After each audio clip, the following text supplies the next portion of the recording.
Hello everyone, welcome to Prateek classes. मैंने आपको कुछ होमवर्क दिए थे और कुछ इंपॉर्टेंट क्वेश्चन कराने के लिए कहा था। तो होमवर्क आपने ट्राई किया होगा और मैंने कुछ ही क्वेश्चन यहाँ पे लिखे हुए हैं। 4 क्वेश्चन लिखे हैं, तो मैं इन्हें आपसे कराता हूँ। जाने से पहले इस तरह के क्वेश्चन एक बार ट्राई ज़रूर कीजिएगा। तो ये वाला जो क्वेश्चन है ये एनसीईआरटी का ही है, मिसलेनियस का है शायद। तो आप इस तरह के क्वेश्चन में जैसे मोड है तो आप इसे डायरेक्ट नहीं इंटीग्रेट कर सकते, पहले आपको ये मोड हटाना पड़ेगा। और मोड कैसे हटता है? मोड हटता है जब आपको ये पता हो कि जो अंदर जो क्वांटिटी लिखी है ये पॉजिटिव है या नेगेटिव है। तो ये पता करने के लिए कि ये क्वांटिटी जो लिखी है पॉजिटिव है या नेगेटिव है, कहने का मतलब ये वाली जो अंदर लिखी है x माइनस एक्स क्यूब, तो हमें ये चेक करना पड़ेगा कि किस इंटरवल में x cube minus x positive है और किस इंटरवल में नेगेटिव है। इंटरवल कहाँ से देखेंगे? जो यहाँ पे लिमिट्स दी है -1 से लेकर 2 तक, इस इंटरवल में। इस इंटरवल में मुझे क्या चेक करना है कि ये जो मुझे अंदर फंक्शन ये लिखा है कहाँ पे ये पॉजिटिव आएगा, कहाँ पे ये नेगेटिव आएगा। तो इसके लिए 11th में मतलब हम पढ़ते हैं किस तरह से ये चेक होता है, और उसी का मैं यूज़ करके उसे बेबी कर्व मेथड बोलते हैं, तो मैं उसी का ही यूज़ यहाँ पे कर रहा हूँ। तो मुझे यहाँ पे लिखना है ऐसे कि x cube minus x is equals to 0, ऐसे मुझे लिखना है। तो यहाँ से मुझे x कॉमन दिख रहा है तो मैं x कॉमन लूँगा, तो मैं ऐसे लिखूँगा एक्स स्क्वायर माइनस 1, और उसके बाद में लिखूँगा ऐसे कि x ये a square minus b square मान के x प्लस 1 और x माइनस 1। तो ये 0 मत लिखिए, चाहे इसे आप ऐसे ही सोल्व कीजिए, इस फंक्शन को चेक कर रहे हैं। तो ये किसी यहाँ जहाँ पे अब ये चेक करने के लिए कहाँ पे पॉजिटिव है कहाँ पे नेगेटिव है, तो हमें एक नंबर लाइन जैसा कुछ बनाना है। तो ये x, देखो ये तीनों टर्म में हमें देखना है कि ये ब्रैकेट ये 3 ब्रैकेट है, और पर्टिकुलर ये ब्रैकेट किस x की वैल्यू के लिए 0 होगा। तो x ही है तो x की 0 वैल्यू रखोगे तो 0 हो जाएगा। तो एक तो हमें पॉइंट मिला x इज इक्वल्स टू 0। ये वाला जो ब्रैकेट है ये वाला, ये हमें चेक करना पड़ेगा कि x की किस वैल्यू के लिए क्या होगा, 0 होगा। तो ये x प्लस 1 है, अगर मैं x की जगह यहाँ पे -1 रख दूँ तो -1 रखने से -1 प्लस 1 क्या हो जाएगा, 0। तो ये वाला ब्रैकेट कहाँ पे 0 होगा, -1 पे, तो मैंने यहाँ पे -1 लिख दिया। और ये वाला ब्रैकेट ये x माइनस 1 है, यहाँ पे x की जगह क्या रखना पड़ेगा मुझे, 1। तो x की जगह यहाँ पे 1 रखूँगा तो 1 माइनस 1 क्या हो जाएगा, 0। तो यहाँ पे लिख दिया 1। तो सबसे पहले सबसे छोटा नंबर लिखना है जो भी इन तीनों में से मिलेगा, फिर उसके बाद उससे बड़ा, फिर उससे बड़ा। और अगर ये सारी टर्म्स लीनियर हैं तो बस हमें राइट साइड से, सबसे राइट साइड से पॉजिटिव लिखना है, फिर नंबर जो मिला हमें यहाँ पे, उसके बाद हमें साइन बदलना है नेगेटिव, फिर नंबर मिला और फिर से यहाँ लिखना पॉजिटिव, और फिर नंबर मिला फिर लिखना है नेगेटिव। ठीक, तो हमें कैसे लगाने हैं साइन? अगर ये सब की पावर क्या है, ओड पावर है, या फिर मान लीजिए फिलहाल फंक्शन क्या है, यहाँ भी पावर 1 है, यहाँ भी 1 है, यहाँ भी 1 है, तो हमें बस इसी तरह से ऑल्टरनेट प्लस माइनस लगा देने हैं। तो सबसे राइट से मुझे दिख रहा है कि 1 के अगर इधर मतलब 1 से बड़े नंबर, तो 1 से बड़े नंबर के लिए ये हमेशा कैसा रहेगा, पॉजिटिव। जैसे आप कोई नंबर यहाँ से 1 से बड़ा यहाँ पे रख के भी देखेंगे, जैसे मान लीजिए 1 से बड़ा नंबर 2 रख लिया आपने यहाँ पे, तो 2 रखोगे तो 2 माइनस 1 कितना बचेगा, 1। यहाँ 2 और प्लस 1 कितना हो जाएगा, 3, और यहाँ पर 2 रखोगे तो कितना, 2 ही रहेगा। तो 2 इंटू 3 कितना हो जाएगा, 6, और 6 इंटू 1 6। तो क्वांटिटी पूरी कैसी है, ये पॉजिटिव। तो ये 1 से बड़ा नंबर रखने पे कि ये सारा टर्म कैसी आ रही है, पॉजिटिव। ठीक, और अगर आप 0 से 1 के बीच का कोई नंबर यहाँ पे रखेंगे तो ये क्वांटिटी कैसी आएगी, नेगेटिव। और ऐसे ही -1 से 0 के बीच का कोई नंबर यहाँ पे रखेंगे तो क्वांटिटी कैसी आएगी, पॉजिटिव। और -1 से हम उधर क्यों नहीं चेक कर रहे, क्योंकि हमारा जो इंटरवल है इंटीग्रेशन का -1 से लेकर 2 तक है। तो जो हमें चेक करना है -1 से इधर चेक करना है, तो -1 से 0 तक पॉजिटिव, 0 से 1 तक नेगेटिव, और 1 से कहीं तक भी जाओगे फिर बड़े नंबर तक तो कितना होगा, पॉजिटिव ही होगा। तो इस हिसाब से इसके इंटरवल ब्रेक होंगे। ये वाला क्वेश्चन मैं फिलहाल रब कर रहा हूँ, इसके नीचे ही कर देता हूँ इसे।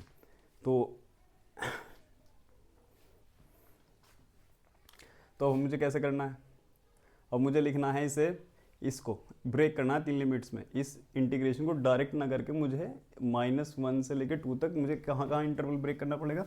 एक तो -1 से 0, एक 0 से 1, और एक 1 से लेके, क्योंकि वहाँ तक 2 है तो 1 से लेके 2 तक। तो मुझे इंटीग्रेशन कैसे ब्रेक करना पड़ेगा, -1 से लेके 0 तक, एक 0 से लेके 1 तक, और एक इंटरवल ब्रेक होगा 1 से लेके 2 तक। अब -1 से 0 के बीच में फंक्शन कैसा है, पॉजिटिव, मतलब ये जो वैल्यू है अंदर वाली कैसी है, पॉजिटिव। तो अगर पॉजिटिव है तो ये जो मोड है जब पॉजिटिव अंदर वाली क्वांटिटी पॉजिटिव है तो मोड ऐसे ही हट जाता है। तो जो ऐसे ये इंटीग्रेशन आएगा ये आएगा एक्स क्यूब माइनस एक्स और डी एक्स। ठीक, उसके बाद क्या होगा, अब 0 से 1 के बीच में ये क्वांटिटी कैसी है अंदर वाली, नेगेटिव। तो जब मोड हटेगा तो एक माइनस का साइन लगा देगा ऐसे, एक्स क्यूब माइनस एक्स और डी एक्स। उसके बाद 1 से बड़े नंबर के लिए देखो, तो 1 से बड़े नंबर के लिए सब क्या है, पॉजिटिव। तो फंक्शन ऐसी मोड हट जाएगा और ऐसा हो जाएगा एक्स क्यूब माइनस एक्स और डी एक्स। ठीक, अब बस मुझे सिंपल इंटीग्रेशन करना है। कैसे, देखो एक्स क्यूब का इंटीग्रेशन क्या होगा, एक्स की पावर 4 अपॉन 4। एक्स का इंटीग्रेशन क्या होगा, एक्स स्क्वायर अपॉन 2, और इंटीग्रेशन तो इसका होगा तो इसकी लिमिट लग जाएंगी -1 से लेकर 0 तक। ठीक, इसके बाद क्या होगा, इसका इंटीग्रेशन को पहले तो माइनस अंदर करो, जैसे ही माइनस अंदर करोगे माइनस का एक्स क्यूब और ये माइनस माइनस प्लस, तो ये हो जाएगा प्लस के एक्स क्यूब प्लस के एक्स और माइनस के एक्स क्यूब। तो मैं इसे ऐसे लिख रहा हूँ, ठीक है, लिख देता हूँ एक्स माइनस एक्स क्यूब। तो अब एक्स का integration x square upon 2, x cube का इंटीग्रेशन एक्स की पावर 4 अपॉन 4, और इसके इंटीग्रेशन होने के बाद इसकी लिमिट 0 से लेके 1 तक। ठीक, अब इसके बाद देखो कैसे लिखना है, इसका इंटीग्रेशन करोगे तो x की power 4 upon 4 minus x square upon 2, और लिमिट क्या लिखोगे 1 से लेकर 2 तक। तो ये सिंपल, अब ये जो मोड था ये हटाने के बाद ये सिंपल कैसा बन गई ब्रैकेट। उसके बाद हमने x की पावर n के हिसाब से जो इंटीग्रेशन होता है ये x की पावर n का, x की पावर n dx का इंटीग्रेशन क्या होता है, x की power n+1 upon n+1 plus सी। और अगर प्लस सी का पता है इंडेफिनिट में अगर कोई लिमिट है तो बस यहाँ पे इंटीग्रेशन होने के बाद यहाँ पे लिमिट पुट हो जाती है। ठीक है, ए से भी, तो उसी का यूज़ करते हुए हमने ये सब करा। अब इसके बाद जब आप इसे सोल्व करोगे तो आपको इसमें वैल्यू पुट करनी पड़ेगी। तो x की जगह एक बार 0 रखो, तो ये भी 0/4 0, ये भी 0, तो 0 रखने पे तो 0 हो गया। अब -1 रखो, -1 की पावर 4 करोगे तो 1 हो जाएगा, तो 1/4, और यहाँ पे माइनस तो यहाँ पे -1 रखो तो -1 का स्क्वायर कितना हो जाएगा, +1, तो ये हो जाएगा 1/2 ऐसे। उसके बाद फिर यहाँ पे रखो देखो 1, तो ये 1 का स्क्वायर 1 ही रहेगा, तो 1/2, यहाँ पे कितना हो जाएगा 1/4, और फिर माइनस, फिर 0 रखो तो 0 रखने पे सब 0 हो जाएगा, तो रखने की कोई ज़रूरत नहीं है, छोड़ो। और फिर उसके बाद क्या है, 2 का स्क्वायर, 2 की पावर 4 कितना हो जाता है 16, और 16 को अगर 4 से डिवाइड करोगे तो 4, और यहाँ पे रखोगे तो 2 का स्क्वायर कितना हो जाएगा 4, 4 को 2 से डिवाइड करोगे तो कितना बचेगा 2। ठीक, और फिर अब 1 रख के देखो, -1 की पावर 4 1 ही, तो ये 1/4, और यहाँ 1 रखोगे तो जब माइनस माइनस करोगे यहाँ प्लस हो जाएगा, तो 1 का कितना हो जाएगा यहाँ पे, ये 1/2। ठीक, तो जब इसे पूरे को सोल्व करोगे तो आपका जो है आंसर जो भी होगा वो सोल्व करने का काम आप इसे कर लेना, तो आपका क्या आ जाएगा, आंसर आ जाएगा। तो ये हमने क्या है कि ये काफ़ी इंपॉर्टेंट क्वेश्चन है, ये भी इंटीग्रेशन अगर डायरेक्ट जैसे -1 से लेकर 2 तक दिया है, तो अगर मॉडुलस है या फिर ग्रेटेस्ट इंटीजर है या कुछ भी है इस तरह के फंक्शन है जो डायरेक्ट इंटीग्रेट नहीं होते, तो उन्हें ऐसे ब्रेक करना पड़ता है। तो ब्रेक करने के लिए हम जहाँ जहाँ जैसा फंक्शन बिहेव करता है जिस इंटरवल में, उसके हिसाब से हम उसे ब्रेक करते हैं। तो मॉडुलस फंक्शन का तो बस यही देखना होता है कि कहाँ इसका साइन अंदर वाली क्वांटिटी का पॉजिटिव है, कहाँ इसका साइन कैसा है, नेगेटिव है। तो उस हिसाब से हमने इसे कर दिया। अब देखो इसके बाद ये क्वेश्चन है, ये भी काफ़ी इंपॉर्टेंट है। तो इसमें क्या है कि इसमें वही प्रॉपर्टी यूज़ होनी है 0 से a वाली, जो मैंने पिछली वीडियोस में कराई है। तो मैं यहाँ पे भी कर देता हूँ, जब भी 0 से a वाली प्रॉपर्टी लगानी हो तो सबसे पहले हमें क्या करना होता है, जो गिवन इंटीग्रेशन है उसे मानना होता है i, और उसे मान लेता है इक्वेशन 1।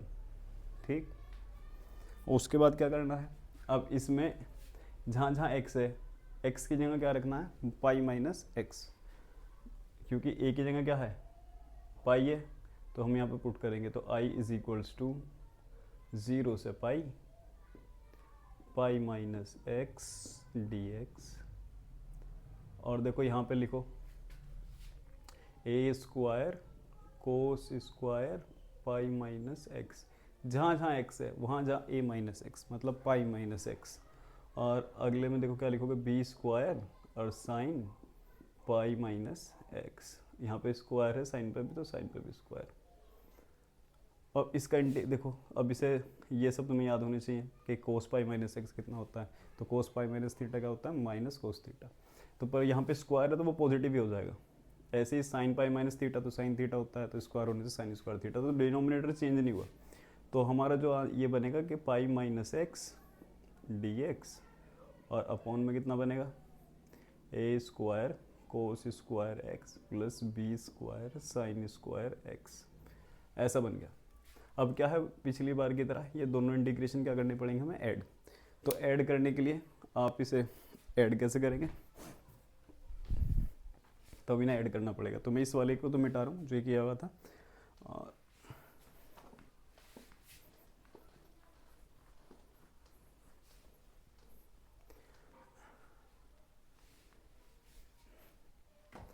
तो अब इसमें देखो, अभी ना ऐड करो पहले को और दूसरे को, एडिंग इक्वेशन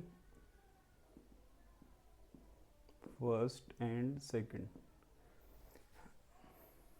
तो जब आप इसे ऐड करोगे तो क्या होगा, तो आई और आई ऐड हो गए तो 2i, इंटीग्रेशन है 0 से पाई। अब देखो यहाँ पे x dx है, क्योंकि डिनोमिनेटर सेम है तो वो तो ऐसा ही लिखा जाएगा, a square cos square x और plus b square sine square x. ये तो हमने डिनोमिनेटर कॉपी कर दिया। अगर डिनोमिनेटर सेम है तो ऊपर वाले जो न्यूमिनेटर है वो ऐसे ही ऐड हो जाएंगे, तो ये हो जाएगा x और प्लस पाई माइनस एक्स और फिर क्या dx। अब देखो प्लस का x है माइनस का x है, ये तो कट गया, ये तो कैंसिल हो गए, बचा क्या पाई। पाई कांस्टेंट है, वो इंटीग्रेशन से बाहर आ जाएगा। तो ऐसा हो जाएगा 2i is equals to pi times 0 से पाई, और यहाँ पे कितना बचा dx और अपॉन में कितना a square cos square x plus b square sine square x. अब इस इंटीग्रेशन करने के लिए क्या करना पड़ता है, ये कि अपने आप में एक सवाल है इंटीग्रेशन का, और शायद इंडेफिनेट का है। तो इसमें क्या करना होता है, इसमें कोस स्क्वायर से डिवाइड करना है पूरे को। तो जैसे ही आप इसे कोस स्क्वायर से डिवाइड करोगे तो 0 से पाई, तो यहाँ 1/, यहाँ कोस स्क्वायर से 1/, कोस स्क्वायर हो जाएगा। तो 1/, कोस स्क्वायर क्या हो जाएगा, सेक स्क्वायर एक्स। यहाँ ए, यहाँ कोस स्क्वायर से डिवाइड करोगे तो यहाँ क्या बचेगा ए स्क्वायर, और यहाँ पे जब लिखोगे यहाँ sine square upon cos square तो कितना हो जाएगा टेन स्क्वायर एक्स। अब देखो यहाँ 10x है, ऊपर इसका डेरिवेटिव है, 10x का डेरिवेटिव क्या होता है सेक स्क्वायर एक्स। तो जैसे ही तुम 10x को t मानोगे तो सेक स्क्वायर एक्स dx क्या हो जाएगा dt। तो मुझे यही करना है, 10x को क्या मानना है यहाँ पे, अब 10x को मानना है t। तो 10x को जैसे मैं t मानता हूँ तो मैं ये लिखा जाएगा sec square x dx is equals to dt। अब मैं यहाँ पे क्योंकि मैंने वेरिएबल चेंज कर दिया तो मुझे लिमिट भी क्या करनी पड़ेंगी, चेंज करनी पड़ेंगी। तो इसी वजह से मुझे अब क्या करना है, वेरिएबल चेंज करने के बाद लिमिट भी चेंज करनी पड़ेगी। तो जब पहले लिमिट किसकी थी x की, अब लिमिट किसकी हो जाएंगी t की। तो मुझे चेक करना है, देखो जब x 0 है तो यहाँ tan 0, x की जगह 0 पुट करो तो tan 0 0, तो t की वैल्यू जब x 0 तो t भी 0। और ऊपर वाली लिमिट चेक करो, जैसे ही तुमने यहाँ पे पाई रख दिया, यहाँ पे पाई रखोगे तो 10 पाई भी क्या होता है 0, तो t की वैल्यू भी क्या हो जाएगी 0। तो लेकिन इसमें क्या है कि अब दोनों लिमिट 0 होगी तो ये सोल्व होगा नहीं। तो तुम्हें क्या करना पड़ेगा, अब इसमें जो उसकी अपर लिमिट है इसके साथ कुछ मतलब ऐसा कुछ करना पड़ेगा कि 0 0 ना बने। तो तुम्हें इसमें एक बार x की जगह पाई माइनस एक्स पुट करके देखो। देखो सेक पाई माइनस एक्स क्या होता है, माइनस सेक एक्स, स्क्वायर होने से क्या हो जाएगा पॉजिटिव, मतलब ऐसा ही रहा। और 10 पाई माइनस एक्स क्या होता है, 10 पाई माइनस एक्स वो माइनस 10x, लेकिन स्क्वायर होने से वो भी क्या हो गया पॉजिटिव हो गया। इसका मतलब कि जब मैंने यहाँ पे माइनस एक्स पुट करा तो ये चेंज नहीं हुआ इसमें। तो जब चेंज नहीं हुआ तो मैं लिमिट क्या कर सकता हूँ, हाफ कर सकता हूँ, और 2 से क्या कर सकता हूँ मल्टीप्लाई, मतलब 2 आगे लिख दो और 2 से लिमिट क्या कर दो, हाफ कर दो। तो अब वही, तो अपर लिमिट अब क्या होगी π/2। तो जब मैं x की जगह π/2 पुट करूँगा यहाँ पे तो 10 π/2 मतलब 1090 होगा इनफाइनाइट, तो t कितना आ जाएगा इनफाइनाइट। तो मैंने t की वैल्यू पुट कर दी इनफाइनाइट। अब मैं फंक्शन चेंज करने के बाद लिख रहा हूँ इधर, तो मेरा इंटीग्रेशन नया क्या बना, यहाँ 2 से 2 कैंसिल कर दो, ये तो i इज इक्वल्स टू बना पाई इंटीग्रेशन 0 से, अब देखो 0 पे 0 और पाई बाई 2 पे कितना है, इनफाइनाइट। ठीक, तो पाई बाई 2 पे कितना है, इनफाइनाइट। तो इनफाइनाइट होने के बाद अब मैं यहाँ पे चेंज कर रहा हूँ, इसके जगह sec square x d x की जगह तो लिख दूंगा डी टी। ठीक, और ये ए स्क्वायर टेन एक्स को मैंने मान लिया टी, तो ये हो जाएगा a square plus b square t. ठीक, और अगर तुम्हें यहाँ पे बी स्क्वायर भी कॉमन लेना तो ले सकते हो ऐसे करके, मतलब इसे किससे डिवाइड कर दो, बी स्क्वायर से ऐसे डिवाइड कर दो, तो ऐसा हो जाएगा पाई टाइम्स इंटीग्रेशन 0 से इन्फिनिटी, और बी स्क्वायर कॉमन ले लो, और बी स्क्वायर कॉमन लेने के बाद यहाँ क्या बनेगा, ए बाई बी का स्क्वायर और प्लस टी का स्क्वायर, ऐसे बन जाएगा। ठीक, तो आई इज इक्वल्स टू बनेगा पाई अपॉन बी स्क्वायर। अब देखो 1 अपॉन, ये इंटीग्रेशन है 1 d x upon a square plus x square, तो इसका आंसर क्या आता है 1 by a tan inverse x by a, ये इसका इंटीग्रेशन का आंसर आता है। तो इसी को सॉल्व करते हुए मैं इसका आंसर क्या लिखूँगा, 1 बाई ए की जगह तो ये है, तो 1 बाई ए, तो ए अपॉन बी का बी तो ऊपर चला जाएगा 1 बाई ए, और ten inverse x by, x की जगह क्या है टी, और ए की जगह क्या है ए बाई बी, तो ए और उसका बी कहाँ चला जाएगा ऊपर, ऐसे ये, और लिमिट क्या देंगे 0 से इनफाइनाइट। तो मुझे क्या करना है अब इसमें, ऐसे लिखना है, एक बी से तो एक बी कट कर दो, तो आई इज इक्वल्स टू आ गया पाई अपॉन ए बी। अब देखो इनफाइनाइट पुट करो, 10 यहाँ पे टी की जगह इन्फिनिटी पुट करो, जैसे इन्फिनिटी पुट करोगे तो 10 इनवर्स इन्फिनिटी कितना हो जाएगा पाई बाई 2, और 10 के जगह 0 पुट करोगे तो कितना हो जाएगा 0, तो इसका आंसर कितना आ जाएगा पाई इज इक्वल्स टू, पाई की पाई से मल्टीप्लाई करोगे तो पाई स्क्वायर अपॉन में 2ab। ठीक, तो ये वाला क्वेश्चन भी ट्राई करना। इसके बाद मैं एक क्वेश्चन और करा देता हूँ, ये वाला जो लिखा है मैंने, ये भी पिछली वीडियोस में मैंने प्रॉपर्टी ई की power x f x plus f dash x, तो उस पर ये सवाल है, तो इसे भी कर देता हूँ एक। तो ये वाला क्वेश्चन आप कर लेना, इसे मैं रब कर रहा हूँ।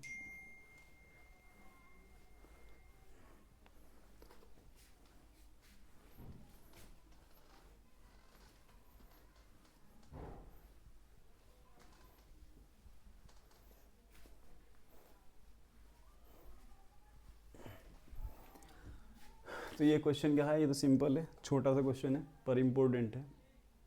देखिए इसमें क्या करना है, ई की पावर एक्स, अब साइन 2x का फॉर्मूला होता है 2 sin x cos x, तो मैं लिखूंगा यहाँ पर 2 sin x और cos x, और यहाँ पे लिखूंगा 1 प्लस cos 2x को 2 cos स्क्वायर x। देखो इंटीग्रेशन करने के लिए टिग्नोमेट्री पहले आनी चाहिए, टिग्नोमेट्री के फॉर्मूले याद होने चाहिए। अगर आपको ये फॉर्मूले याद नहीं है तो फिर आपसे इंटीग्रेशन नहीं होगा। तो इस सबसे पहले क्या है कि आपको इंटीग्रेशन के फॉर्मूले ही याद होने चाहिए, इंटीग्रेशन के फॉर्मूले प्लस टिग्नोमेट्री के फॉर्मूले, अगर दोनों ही याद होने चाहिए, तो उसके बिना इंटीग्रेशन नहीं हो सकता। तो इसके लिए अब तुम्हें क्या करना पड़ेगा, इंटीग्रेशन ई की पावर एक्स, 2 यहाँ से कॉमन लोगे, ऊपर से इस दो वाले 2 को कट कर दोगे, तो ये बचेगा 1 plus sine x cos x, और ये जो यहाँ पे नीचे क्या बचा कोस स्क्वायर एक्स, तो एक कोस स्क्वायर एक्स इसके नीचे अलग लिख दो और इसके नीचे अलग लिख दो, तो इंटीग्रेशन बचेगा ई की पावर एक्स 1 अपॉन कोस स्क्वायर एक्स क्या होता है सेक स्क्वायर एक्स, और एक कोस एक्स से कोस एक्स कट गया, तो sine x upon cos x क्या हो गया टेन एक्स। तो अब तुम बताओ, ये इसका डेरिवेटिव है, ये इसका डेरिवेटिव है, तो टेन एक्स का डेरिवेटिव क्या होता है सेक स्क्वायर एक्स, तो ये तो हो गया फंक्शन, और ये क्या हो गया इसका डेरिवेटिव। तो इसका मतलब है क्या हुआ ई की power x f x plus f dash x, तो इसका आंसर क्या आएगा ई की पावर एक्स जो फंक्शन है टेन एक्स और प्लस में कितना सी, तो ये इसका आंसर हो गया। इंपॉर्टेंट है, तो आप इस क्वेश्चन को भी ट्राई करें। और अगली वीडियो में जो आपको मैं क्वेश्चन कराने वाला हूँ वो इस तरह के हैं जो आपके बोर्ड्स में दिए हुए हैं। एक तो इंटीग्रेशन 1 अपॉन क्वाड्रेटिक, और एक इंटीग्रेशन है dx upon under root quadratic, एक इंटीग्रेशन है अंडर रूट क्वाड्रेटिक पूरा ऊपर ही है, ये भी dx।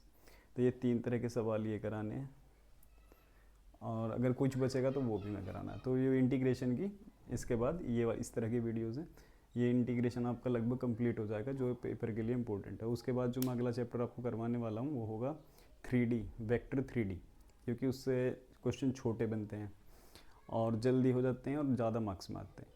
तो आप जो अगला चैप्टर इसके बाद में पढ़ाऊँगा वो होगा वेक्टर 3D। और आप जब तक अपनी तैयारी कीजिए, और पेपर के लिए आपको सभी को शुभकामनाएं, आपका पेपर अच्छा जाए। और मेरे चैनल को, अगर आपको मेरी वीडियोस अच्छी लगती हैं तो आप मेरे चैनल को लाइक करें, सब्सक्राइब करें, और हमें ऐसे ही मोटिवेशन मिलेगा आपकी लाइक से, सब्सक्रिप्शन से।